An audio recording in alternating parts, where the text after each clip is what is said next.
கிறிஸ்துவுக்குள் பிரியமான சகோதர சகோதரிகளே, இயேசு கிறிஸ்துவின் இனிய நாமத்தில் அன்பின் காலை வணக்கத்தை தெரிவித்துக் கொள்கிறேன். இந்த நாளுக்கான தியான தலைப்பு, கட்டளைகளை நிறைவேற்ற உதவும். கட்டளையே விளக்கு, வேதமே வெளிச்சம், போதக சிற்சையே ஜீவவழி. நீதிமொழிகள் 6:23.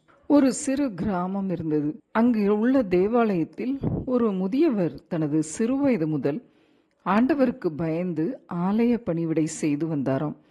அவரது காலம் முடியும் போது தனது பிள்ளைகளை பார்த்து, நீங்கள் வாழ்வில் எந்த நிலைமையில் இருந்தாலும் எங்கு இருந்தாலும் ஆலய வேலையை எந்த பிரதிபலனும் இன்றி செய்ய வேண்டும் என்று கட்டளையிட்டாராம்.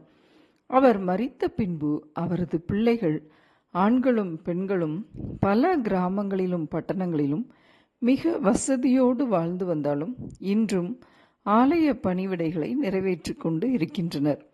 இவ்வளவு மகிமையாய் கர்த்தரின் ஆலயத்தில் வேலை செய்ய காரணம் அவர்களது வயதான தகப்பனது முன்மாதிரியான வாழ்க்கையும் அவர் கொடுத்த கட்டளையுமே ஆகுமாம்.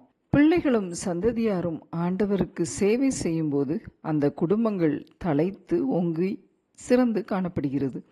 ஆம், எனக்கு அன்பான சகோதர சகோதரிகளே, யாத்ராகமம் 27ஆம் அதிகாரத்தில் ஆண்டவர் ஆரோனுக்கும் அவன் குமாரனுக்கும் ஒரு மாறாத கட்டளை கொடுக்கிறார்.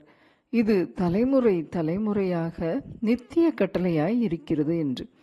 அவர்கள் ஆலய வேலை செய்ய வேண்டும். குறிப்பாக இரவு முழுவதும் ஆசரிப்பு கூடார விளக்கு அணையாமல் பார்த்து கொள்ள வேண்டும். வேதத்தில் ஆண்டவர் நமக்கும் கட்டளை கொடுத்திருக்கிறார், நீங்கள் பூமிக்கு வெளிச்சமாய் இருக்கிறீர்கள் என்று.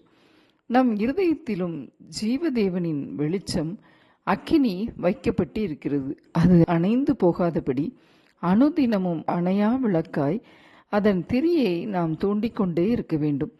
பரிசுத்த ஆவியானவரின் அபிஷேகம் என்னும் எண்ணெய் நமக்குள் இருக்கும்போது அதில் நிறைந்தவர்களாய் நற்கிரியைகளை நாம் செய்யும்போது திரி தூண்டப்பட்டு எரிந்து கொண்டு இருக்குமோ போல் காணப்படும்.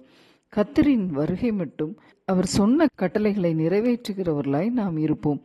வேதத்தில் ஆரோனுக்கும் அவன் குமாரனுக்கும் ஆண்டவர் மாறாத நித்திய கட்டளையை கூறியது போல, நீங்கள் பூமிக்கு வெளிச்சமாய் இருக்கிறீர்கள் என்று நம் ஒவ்வொருவருக்கும் கட்டளை கொடுத்திருக்கிறார். அந்த நித்திய கட்டளைகளை நாம் பின்பற்றுவோம். ஆண்டவர் நியமித்த ஓட்டத்தில் பொறுமையாய் ஓடுவோம். ஜெபம். அன்பின் பிதாவே, இந்த அருமையான வேலைக்காக உமக்கு நன்றி செலுத்துகிறோம் அப்பா. நீர் எங்களுக்கு கொடுத்த கட்டளைகள் ஆண்டவரே, நாங்கள் அதை பின்பற்ற எங்களுக்கு கிருபை தாரும் அப்பா. கட்டளையே விளக்கு கர்த்தாவே. நீர் கொடுத்த அந்த விளக்கை நாங்கள் அணையாமல் ஆண்டவரே அதன் திரியை ஏற்றி ஆண்டவரே நாங்கள் பிரகாசிக்கத்தக்கதான கிருபைகளை எங்கள் ஒவ்வொருவருக்கும் இந்த நாளில் கொடுத்து ஆசீர்வதியும். உமது கட்டளைகளை கை கொண்டு பின்பற்ற அநேகரை அதை பின்பற்றத்தக்கதாய் அவர்களை வழிநடத்துவதற்கு எங்களுக்கு கிருபை செய்தரலும்.